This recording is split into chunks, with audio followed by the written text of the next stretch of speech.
Hello friends, welcome to Kavitha சமையலறை. இன்னைக்கு நம்ம பார்க்க போகிற ஸ்பெஷல் ரெசிபி நல்ல வாசனையும் டேஸ்ட்டும் தூக்கலாக இருக்கிற மாதிரியான ஒரு அருமையான சிக்கன் கிரேவி. இது ரொம்ப சிம்பிள் அண்ட் ஈஸி ரெசிபிங்க. பேச்சுலர்ஸும் புதுசாக சமைக்க பழகிறவங்களும் ஈஸி அண்ட் கம்ஃபர்டபுளாக சமைச்சிடலாம். நல்ல டேஸ்ட்டாக இருக்கும். சாதம், சப்பாத்தி, இட்லி, தோசை எல்லாத்தோடவும் நல்ல பொருள். இந்த ரெசிபியோட ஹைலைட்டான விஷயமே இது ரொம்ப சிம்பிளான ரெசிபிங்க. சேர்க்கிற பொருளை கரெக்டான அளவில் சேர்த்து அது கரெக்டாக வதக்கி எடுத்து செஞ்சாவே டேஸ்ட்டும் வாசனையும் தூக்கலாக வந்துடும். ஸோ ரொம்ப ரொம்ப ஒரு சிம்பிளான ரெசிபி. மிஸ் பண்ணாமல் ட்ரை பண்ணி பாருங்கள். வாங்க ரெசிபி எப்படின்னு பார்க்கலாம். இங்கே 1 கிலோ அளவுக்கு சிக்கன் எடுத்துருக்கிறேன்.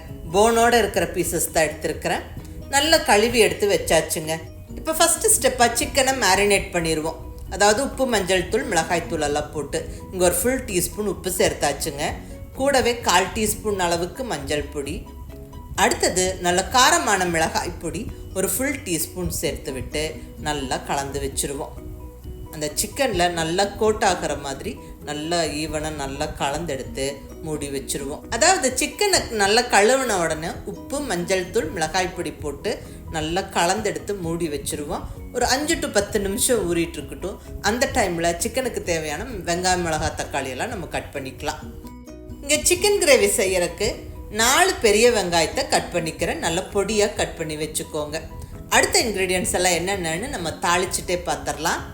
இங்கே ஸ்டவ்வில் கடாய் வச்சாச்சு. கடாய் சூடானதுக்கப்புறம் ஒரு 3 டேபிள் ஸ்பூன் அளவுக்கு தேங்காய் எண்ணெய் சேர்த்துக்கிறேன். இந்த ரெசிபி பர்டிகுலர்லி தேங்காய் எண்ணெயில் செய்யும்போது ரொம்ப நல்லா டேஸ்ட்டாக இருக்கும். அது நீங்கள் ட்ரை பண்ணி பாருங்கள். பட் தேங்காய் எண்ணெய் இல்லைன்னா நீங்கள் மற்ற எண்ணெயிலையும் தாளிக்கலாம். அது ஒன்றும் பிரச்சனை இல்லை, டேஸ்ட்டு நல்லா தான் இருக்கும். எண்ணெய் சூடானதுக்கப்புறம் 2 பீஸ் பட்டை, ஒரு 3-4 கிராம்பு, 4 ஏலக்காய், 2 சின்ன பீஸ் கல்பாசி, கூடவே 1 டீஸ்பூன் அளவுக்கு சோம்பு போட்டு நல்லா பொரிய விட்டுறலாம். இந்த ஸ்பைசஸ் எல்லாம் கொஞ்சம் பொரிஞ்சதுக்கப்புறம் இப்போ நல்ல பொடியாக கட் பண்ணி வச்சுருக்கிற 4 பெரிய வெங்காயத்தை கம்ப்ளீட்டாக சேர்த்துருவோம். இந்த சிக்கன் கிரேவிக்கு நம்ம வெங்காயம் கொஞ்சம் அதிகமாக தான் சேர்க்குறோம். டேஸ்ட் ரொம்ப நல்லாயிருக்கும். மிஸ் பண்ணாமல் இந்த அளவுக்கு கொஞ்சம் நிறையாவே பெரிய வெங்காயம் கட் பண்ணி போட்டுக்கோங்க. வெங்காயத்தை நல்லா வதக்கி விடணும். அதாவது நல்லா கொஞ்சம் கலர் மாறுற வரைக்கும் வதங்கணும். ஸோ ஸ்டவ்வை மீடியம் ஃப்ளேமில் வச்சுக்கிட்டு நல்லா பொறுமையாக வதக்கி விடுங்க. இந்த ஸ்டேஜில் நம்ம உப்பு, மஞ்சள் தூள் சேர்த்துடலாங்க. குயிக்காக வெங்காயம் வதங்கிடும். இங்கே ஒரு 1/2 டீஸ்பூன் அளவுக்கு உப்பு சேர்த்துக்கிறேன். கூடவே ஒரு 2 சிட்டிகை அளவுக்கு மஞ்சள் பொடியும் சேர்த்தாச்சு. நல்லா வதக்கி விட்டுருவோம். பொறுமையாக நல்லா ஒரு 2-3 நிமிஷம் வதக்கி விடுங்க. உப்பெல்லாம் சேர்த்துட்டோங்காட்டிக்கு நம்மளுக்கு ஈஸியாக டக்குன்னு இந்த வெங்காயம் வதங்கி வந்துடும். பாருங்க, வெங்காயம் நல்லா இந்த அளவுக்கு வதங்கினதுக்கப்புறம் இப்போ இந்த ஸ்டேஜில் ஒரு 4 பச்சை மிளகாவை சேர்த்துருவோம். ஜஸ்ட் அப்படியே ஸ்ப்ளிட் பண்ணி சேர்த்துருக்குறேன். ஒரு 2 நிமிஷம் நல்லா வதக்கி விடுவாங்க. இந்த வெங்காயத்தோட இந்த பச்சை மிளகாவும் சேர்ந்து நல்லா வதங்கி வரட்டும். இப்போ இதில் ஒரு 2 கொத்து ஃப்ரெஷ்ஷான கருவேப்பிலையும் போட்டு விட்டுறலாம். வெங்காயம் கொஞ்சம் நல்லாவே வதங்கணுங்க. ஸோ 2 நிமிஷம் மூடி வச்சுருவோம். ஒரு 2 நிமிஷம் கழித்து ஓப்பன் பண்ணுறேன். பாருங்கள், வெங்காயம் நல்லா வதங்கி இருக்குது. இப்போ இந்த ஸ்டேஜில் இஞ்சி பூண்டு விழுது சேர்த்துப்போம். இப்போ இந்த ஸ்டேஜில் நம்ம இஞ்சி பூண்டு விழுது சேர்த்துக்குவோங்க. 1.5 டேபிள் ஸ்பூன் அளவுக்கு ஜிஞ்சர் கார்லிக் பேஸ்ட்டு சேர்த்தாச்சு. நல்லா இந்த இஞ்சி பூண்டு விழுதோட பச்சை வாசனை போகிற வரைக்கும் நல்லா வதக்கி விட்டுட்டு இப்போ நம்ம சிக்கனை சேர்த்துக்கணும். ஆல்ரெடி உப்பு, மஞ்சள் பொடி, மிளகாய் பொடி எல்லாம் போட்டு நம்ம மேரினேட் பண்ணி வச்சுருந்தோம். இப்போ அந்த சிக்கனை முழுமையாக வதங்கிட்டு இருக்கிற இந்த வெங்காயத்தில் சேர்த்து விட்டுருவோம். நல்லா ஃபுல்லாக அந்த சிக்கனை சேர்த்தாச்சு.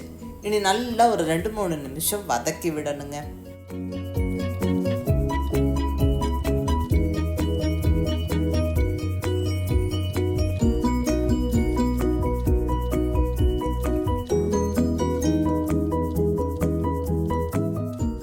பாருங்கள், சிக்கனோட கலர் இந்த அளவுக்கு மாறுற அளவுக்கு நம்ம நல்லா வதக்கி விட்டுட்டு தண்ணி எதுவும் சேர்க்காம இந்த பாத்திரத்துக்கான மூடி எடுத்து போட்டு விட்டுருவோம்.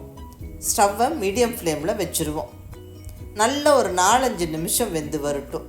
4-5 நிமிஷம் கழித்து நம்ம ஓப்பன் பண்ணி பார்க்கும்போது சிக்கன்லேருந்து இந்த அளவுக்கு தண்ணி விட்டு வெந்து வந்திருக்கும். அதாவது சிக்கனில் நம்ம ஒரு சொட்டு தண்ணி விடலை, பட் சிக்கன் வதங்கியே தண்ணி விட்டு வந்திருக்கு. பாருங்கள், இன்னும் கூட தண்ணி விட்டு வரும். ஏன்னா இதில் உப்பெல்லாம் நம்ம ஆல்ரெடி போட்டிருக்கிறோம் இல்லைங்களா. ஸோ சிக்கன் தண்ணி விட்டு வெந்து வரும். அகைன் நல்ல ஒரு வாட்டி கலந்து இப்போ இந்த ஸ்டேஜில் தக்காளியை சேர்த்துருவோம். 2 மீடியம் சைஸ் தக்காளியை சின்ன சின்ன பீசஸாக கட் பண்ணி சேர்த்தாச்சு. நல்லா அகைன் ஒரு வாட்டி நல்லா கலந்து விட்டுருவோம். கலந்து விட்டுட்டு நம்ம திரும்பவும் இந்த பாத்திரத்துக்கான மூடியை போட்டு விட்டுருவோம். நல்லா வெந்து வரட்டும். ஸோ இன்னும் ஒரு 4-5 நிமிஷம் ஸ்டவ்வை மீடியம் ஃப்ளேமில் வச்சு மூடி வச்சுட்டோம். பாருங்கள், இன்னும் எவ்வளோ தண்ணி விட்டுருக்கு பாருங்கள். அதாவது நம்ம சிக்கன் வேக வைக்கிறதுக்கு தண்ணி எதுவும் சேர்க்கல, சிக்கன்லேருந்தே இவ்வளோ தண்ணி விட்டு வந்திருக்குது. சிக்கன் ஒரு 60-70% வெந்துருச்சுங்க. இப்போ இந்த ஸ்டேஜில் தான் நம்ம மசாலா பொடியெல்லாம் ஒவ்வொன்றா ஆட் பண்ணுறோம். நல்ல காரமான மிளகாய் பொடி 1 teaspoon, Kashmiri chilli powder 1/2 teaspoon கலருக்காக, கூடவே மல்லிப்பொடி 1/2 டீஸ்பூன் அளவுக்கு சேர்த்துக்கிறேன். ஏற்கனவே நம்ம உப்பு, மஞ்சள் பொடி, மிளகாய் பொடியெல்லாம் போட்டு மேரினேட் பண்ணின சிக்கனை தான் இங்கே சேர்த்துருக்குறோம். ஸோ அதை ஞாபகம் வச்சுட்டு காரம் உங்களுடைய டேஸ்ட்டுக்கு தகுந்த மாதிரி சேர்த்துக்கங்க. நல்ல ஒரு வாட்டி கலந்து விட்டுருவோங்க. இப்போ இந்த மசாலா பொடியெல்லாம் சேர்த்த உடனே இந்த தண்ணி குயிக்காக அப்படியே சுண்டி வரும். நம்மளுக்கு சிக்கன் சுக்கா வறுவல் மாதிரி வேணும்னா இந்த ஸ்டேஜில் நம்ம தண்ணி சேர்க்காமல் அப்படியே சுண்ட விட்டுறலாம். இல்லை கொஞ்சம் கிரேவி பக்குவத்துக்கு வேணும்னா இந்த ஸ்டேஜில் தண்ணி சேர்த்துக்கணும். நான் இங்கே ஒரு பெரிய டம்ளர் அளவுக்கு சுடு தண்ணி சேர்த்துக்கிறேன். ஸோ நல்லா அது தண்ணி சேர்த்து வெந்து வரும்போது கொஞ்சம் கிரேவி பக்குவத்துக்கு வரும். ஒரு வாட்டி நல்லா கலந்து விட்டுட்டு அகைன் நம்ம இந்த மூடியை போட்டு விட்டு இன்னொரு 4-5 நிமிஷத்துக்கு ஸ்டவ்வை மீடியம் ஃப்ளேமில் வச்சுருவாங்க. நல்லா கிரேவி திக்காகி எண்ணெய் பிரிஞ்சு வரணும்.